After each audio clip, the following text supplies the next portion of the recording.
Story 1. This story was passed down to me by my dad, who got it from a friend of his.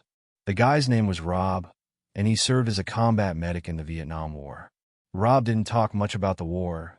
It was clear that it haunted him. But one night, after a few too many drinks, he told my dad a story that stuck with me ever since. Rob's unit was deep in the jungle, on what was supposed to be a routine patrol. They were tracking a group of Viet Cong soldiers through the dense foliage, the air thick with humidity and the constant hum of insects. The trees were so dense that even in daylight, it felt like dusk. Every snap of a branch or rustle of leaves put everyone on edge. The enemy was out there, somewhere, hiding, watching. They'd been trekking for hours when they came across a small clearing.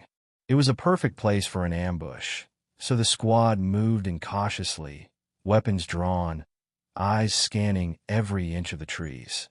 Rob was at the rear, carrying his medical bag, his rifle slung over his shoulder. That's when it started.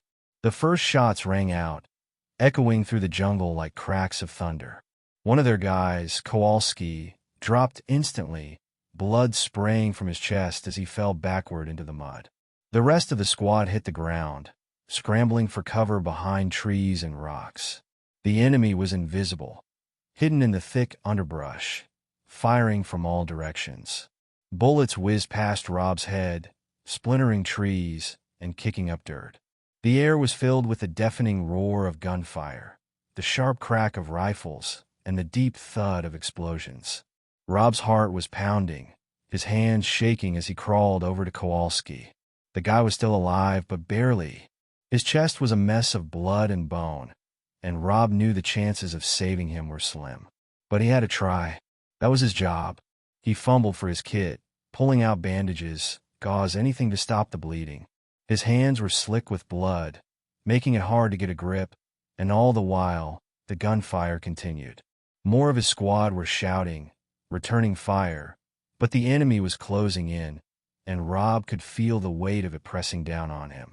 As he worked on Kowalski, a grenade went off nearby. The blast was deafening, a shockwave of heat and force that knocked him off his feet. His ears were ringing, his vision blurred, but somehow he managed to get back up, crawling on his knees back to the wounded man. Kowalski was dead. His eyes were wide open, staring up at the canopy above, mouth frozen in a grimace of pain. Rob knew there was nothing he could do for him now, but he couldn't just leave him there. He grabbed Kowalski by the collar and started dragging him toward the tree line, away from the open clearing. Just then, he heard someone scream, a deep, guttural cry of pure terror. He turned and saw one of the other guys, Ramirez, holding his leg, blood spurting from an artery. A Viet Cong soldier had broken through their perimeter and was closing in, AK-47 raised, aiming right at Ramirez's head. Without thinking, Rob pulled his pistol from his belt and fired. The shot rang out, and the enemy soldier crumpled to the ground, a neat hole through his skull. But Rob didn't have time to process it. He was already running to Ramirez, his mind a blur of adrenaline and fear.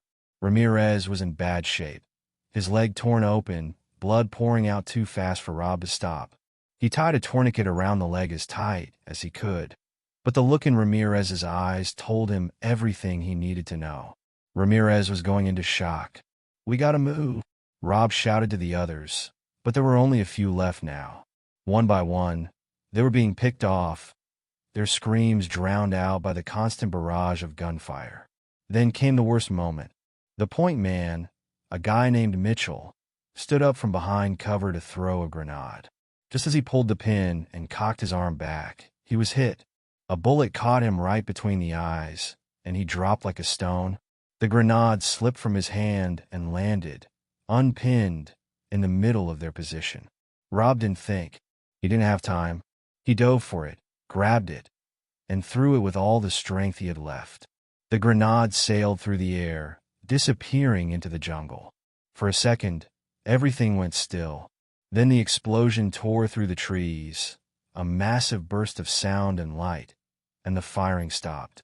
The Viet Cong retreated, vanishing into the jungle as quickly as they'd appeared.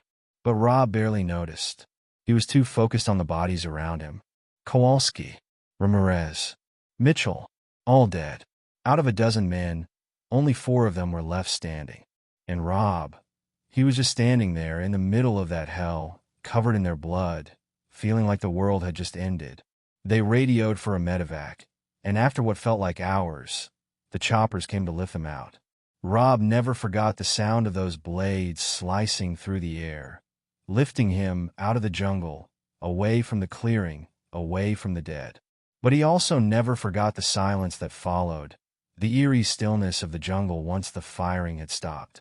Years later, he'd wake up in the middle of the night, drenched in sweat, the sound of that grenade pin dropping still ringing in his ears. He told my dad that it wasn't the war itself that haunted him. It was the quiet moments after the fighting, when you realized how many of your brothers didn't make it out, how close you came to being one of them. And when he told the story, his eyes went dark, like he was still there, in that jungle, with the bodies of his friends all around him, wondering how he made it out alive. Story 2. This happened to a friend of mine, a guy named Alex. He's not the type to make stuff up. In fact, after what happened, he barely talks about it. I'll tell you his story, though I might regret dredging it up again. It still sends chills down my spine. It was last October, and Alex had planned a solo backpacking trip to the North Cascades in Washington. He needed the break, he said, from the noise of the city and the constant pinging of notifications. Something about being alone in nature, completely disconnected, seemed like the perfect way to clear his head. Now, Alex has experienced, he's hiked all over the country. This wasn't his first time in the backcountry, and he knew the drill. Let someone know your route, pack enough supplies, don't stray off the trail. He followed all the usual rules. Except, this time, things didn't go as planned. He started the hike around noon, and it was beautiful. The air was crisp, and the trees were all shades of red and orange. The further he went, the quieter it became. By late afternoon, he hadn't seen another soul in hours. That's when he started to feel something was off. At first, it was subtle, just a feeling of being watched. You know how sometimes your instincts kick in before your brain does? He ignored it, brushed it off as paranoia. But as he continued deeper into the forest, the feeling grew stronger. He kept glancing over his shoulder, expecting to see someone or something following him, but the trail behind was always empty. The sun started dipping below the horizon, casting long, eerie shadows across the path. He knew he needed to set up camp soon, but there was this strange pressure in his chest, like something was telling him to keep moving. Against his better judgment, he did. It was nearing twilight when he spotted it, a small clearing just off the main trail. It wasn't on his map, and it looked untouched. Too untouched. The grass wasn't flattened, there were no signs of animals, and the trees surrounding it seemed off, almost like they were leaning inward, as if they were enclosing the space deliberately. But Alex was exhausted, and that sense of unease was making him eager to settle down for the night. So, he set up camp there. He said the first strange thing happened as he was pitching his tent. A noise, like a faint whistle, came from the direction of the trees. It wasn't the wind, it had a rhythm to it. 2 short bursts, then silence. He froze, listening, but it stopped. Trying to shrug it off, he finished setting up, but that sense of being watched, it was back, stronger. After getting a fire going and cooking a quick meal, he crawled into his tent. Darkness had fully descended by then, the kind of darkness that swallows everything. No moon, no stars, just pitch black. As he lay there, trying to sleep, he heard the whistling again. This time it was closer, much closer. 2 short bursts, then nothing. He sat up, heart pounding, straining to listen. There it was again, the same whistle. He unzipped the tent, slowly poking his head out. The fire had died down, and the clearing was barely visible. But in the distance, just beyond the trees, he thought he saw movement. A shadow, tall and thin, standing at the edge of the clearing, just watching him. He blinked, rubbed his eyes, but when he looked again, it was gone. Maybe it was a trick of the light, or a lack of light, but his gut was screaming that something wasn't right. He zipped the tent back up and sat there, holding his breath. That's when the whistling started again. Only now, it was circling his tent. 2 short bursts, silence. Closer, then further away. Closer again. He grabbed his flashlight, bolted out of the tent, and shone the beam around the clearing. Nothing. Just empty trees. The whistling had stopped. He was fully awake now, adrenaline coursing through his veins.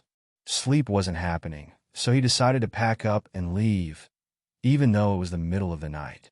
But just as he reached for his backpack, he heard a low, raspy voice coming from the tree line. "Come here." His blood ran cold. It wasn't the kind of voice you hear and mistake for the wind or animals. This was human. Distorted, but human. He didn't wait to find out who or what was out there. He grabbed his gear and sprinted back toward the main trail. The only problem? The trail was gone. It didn't make sense. He'd been careful not to stray far, but in the darkness, the path had completely vanished. He was surrounded by trees that looked identical in every direction. Panic set in, but he kept moving.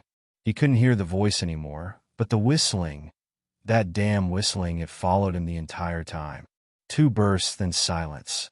Hours later, just as the first light of dawn broke through the trees, he stumbled upon the main trail. His legs were shaking, his breath ragged, but he didn't stop. He walked for miles until he finally reached the trailhead, where his car was parked. When he got there, he collapsed, exhausted but alive. He never went back to the North Cascades after that, and to this day, he swears he wasn't alone in those woods.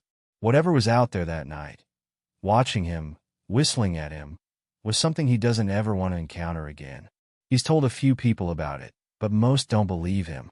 They think it's just a story, something made up to scare the rest of us. But the look in his eyes when he tells it, that's not something you can fake. Story 3. My grandpa was a quiet man. He never spoke much about his time in the war, and we all assumed it was just too painful. The most we ever got out of him were vague comments. Things like "it was bad" or "you don't want to know." It wasn't until a few years before he passed that he finally opened up, and what he told me, I wish he hadn't. It was one of those late nights, just me and him sitting on the porch, the air thick with the scent of pine and the faint creak of crickets in the distance. We were sipping bourbon, and I could tell he was in one of his rare talkative moods. Maybe it was the drink loosening his tongue, or maybe he was just tired of holding it in after all those years. Either way, when he started talking, I didn't stop him. He was stationed in Germany during the last years of World War II, somewhere in the dense forests near the Black Forest. His unit had been sent to a small village that was supposedly deserted, abandoned by the locals when the fighting got too close. But something about this village was off from the moment they arrived. The place was too quiet, he said, staring into the distance as if he could still see it. Even in war, you hear things, birds, animals, wind rustling the trees. But that village, it was dead silent, like the whole world had stopped breathing. His squad was tasked with searching the area, making sure no enemy soldiers were hiding out. They spread out, going house to house. Each building was the same, empty, cold, and covered in a thin layer of dust. No sign of life, not even a stray dog or a mouse. Then they reached the church. The church was old, much older than the village itself, he said. The stone walls were crumbling, and the windows were shattered, but there was something about it that made the hairs on the back of his neck stand up. He and 3 others went inside, flashlights cutting through the gloom. The air was stale, thick with the smell of decay. At the far end of the church was the altar, and behind it, a door leading down to the crypt. The door was ajar. I didn't want to go down there, Grandpa said, his voice trembling slightly. But orders were orders. We had to make sure the place was clear. The stairs leading down were narrow, and the deeper they went, the colder it became. It was the kind of cold that seeps into your bones, not the natural chill of a basement, but something else, something wrong. As they descended, the smell of rot grew stronger, and the sound of dripping water echoed off the stone walls. When they reached the bottom, they found a long, narrow hallway lined with iron gates, cells. Inside each cell were bodies, old and withered, draped in tattered robes. At first, They thought they were corpses from some ancient time, but as they got closer, they realized that wasn't entirely true. They weren't just dead, Grandpa whispered, his voice low and strained. They looked like they had been drained, shriveled up like raisins. Their mouths were wide open, like they'd been screaming, but not a sound had come out. And their eyes were missing. He paused, taking a shaky breath, and I could see the fear still lingering in his eyes, decades later. They weren't skeletons, he said. Their skin was still on them, but it was pulled tight, like all the moisture had been sucked out. And every single one of them was missing their eyes. The squad didn't know what to make of it. They radioed back for instructions, and were told to stay put and wait for further orders. So, they waited, standing in that damp, freezing crypt surrounded by those eyeless bodies. That's when they heard it. A low, guttural sound like something large scraping against stone. It came from further down the hallway, from a cell at the very end. The air in the crypt grew heavy, suffocating. One of the men, Peterson, stepped forward to investigate, his flashlight flickering as he moved closer to the source of the noise. The rest of them followed, their rifles at the ready. When Peterson reached the last cell, he froze. Grandpa said he saw the man's shoulders tense, his breath coming out in ragged gasps. He called out to him, but Peterson didn't respond. He just stood there staring into the cell. Grandpa edged closer, shining his light into the cell from behind Peterson's shoulder. That's when he saw it. Something crouched in the corner of the cell, its back turned to them. It was huge, unnaturally large for a human, and its skin was pale, almost translucent. The thing was hunched over something, one of the bodies, Grandpa realized. As the light hit it, the thing turned its head ever so slightly, revealing a face that was both human and not. Its eyes were wide, too wide, and black as pitch. Its mouth was smeared with dark, congealed blood, and long, sharp teeth glistened in the dim light. The smell of rot and death poured from the cell, so strong it made him gag. Before anyone could react, the thing moved fast, faster than anything that size should have been able to. It lunged at Peterson, grabbing him by the throat and slamming him against the iron bars. There was a sickening crack, and Peterson's body went limp. Chaos erupted. The men opened fire, their bullets ricocheting off the stone walls. But the thing didn't stop. It tore through them with terrifying strength, ripping, biting, breaking. Grandpa barely made it out alive, running up the stairs as the screams of his squad echoed behind him. They sent in more troops after that, Grandpa said, his voice barely above a whisper. But they never found anything, just the bodies of my men. And the villagers, they never came back. He paused for a long moment, then looked me dead in the eyes. They told us it was the enemy, he said, but I know better. There's something older out there. Something that's been hiding in those woods for centuries. And it's still out there waiting.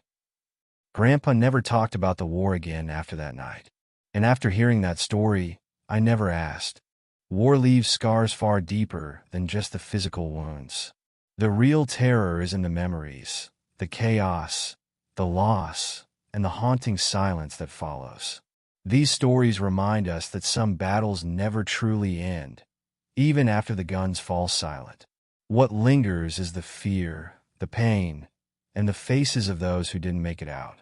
If you've ever heard a story like these from a loved one or a veteran, take a moment to honor their sacrifice. Listen to their stories, remember their struggles, and share them with others. It's through these memories that we keep their legacy alive and ensure we never forget the horrors they faced. Please like and subscribe, and also check out my other videos if you want to hear more stories like this.